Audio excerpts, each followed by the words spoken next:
वर्ग 2 चयन परीक्षा को लेके कई सारे बच्चों के डाउट आ रहे थे, तो आज उनके डाउट को एक-एक करके देख लेते हैं और सभी का जवाब दे देते हैं।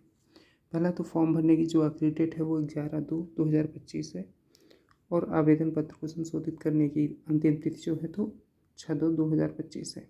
इसके पहले आप फॉर्म भी भर लें और जो भी त्रुटियाँ हो गई हैं उन्हें सुधरवा भी लें।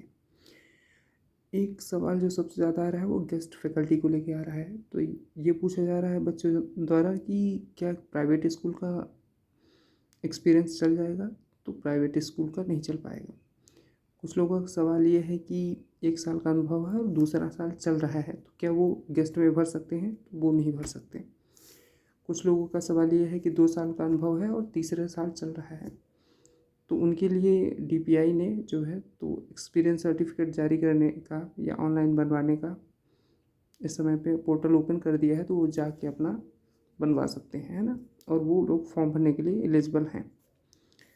ऐसे जिनका 3 साल पूरा हो गया है पर तीसरा साल जो है या 3 साल में से किसी 1 साल सिर्फ उनका जो है तो 15 दिन ही है, जैसे 2 साल पूरे हैं उनके और तीसरे साल सिर्फ उन्होंने 15 दिन पढ़ाया है, तो वो लोग भी पात्र नहीं होंगे, है ना? और जो लोग कह रहे हैं जिनका गलती से भर गया है, मतलब टिक कर दिया है उन्होंने गेस्ट फैकल्टी में, वो अभी टाइम है तो उसमें अपना संशोधन करा लें। एनसीसी सर्टिफिकेट को लेके भी कई सारे बच्चों के सवाल हैं कि एनसीसी में कौन सा सर्टिफिकेट चाहिए, एक चल जाएगा? तो हम देख लेते हैं एनसीसी को लेके क्या बात है। यहाँ पे दिया गया है एनसीसी को लेके कि एज को लेके भी है, तो गेस्ट फैकल्टी में जो जिनकी एज है उनको एज में भी छूट दी गई है। हाँ, ये एनसीसी, तो ये है एनसीसी प्रमाण पत्र आपको चाहिए, है ना? ए सर्टिफिकेट और बी सर्टिफिकेट नहीं चलेगा, है ना? अच्छा, सी सर्टिफिकेट का आपको फ़ायदा ये होगा कि जितने नंबर आपको मिलेंगे उनमें उस प्राप्त जो आपको नंबर मिलेंगे उसी में से उसी का 5% आपको एक्स्ट्रा दिया जाएगा। जैसे यदि आप 60 नंबर पाते हैं तो 3 नंबर आपको एक्स्ट्रा मिल जाएंगे और इसमें आपको एनसीसी सी सर्टिफिकेट अपलोड भी करना पड़ेगा।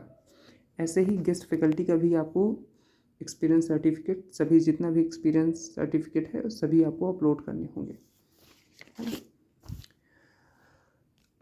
ईडब्ल्यूएस को लेके भी सवाल है कि ईडब्ल्यूएस नहीं बन पा रहा है तो पुराना लगा सकते हैं कि नहीं? तो पुराना तो देखिए नहीं चलेगा, क्योंकि इसमें 2024-25 का चाहिए आपका, इसी सत्र का, है ना?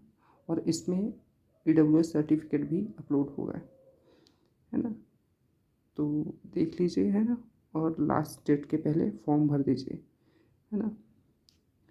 ये आपके आरक्षित वर्ग के लिए 40% पासिंग मार्क रहेगा और अनारक्षित के लिए 50% रहेंगे।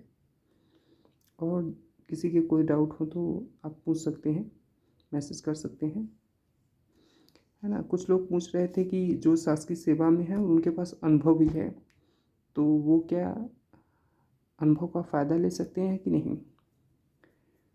तो यदि आप इसमें शासकीय सेवा में ऑलरेडी हैं तो अनुभव का फ़ायदा आपको तो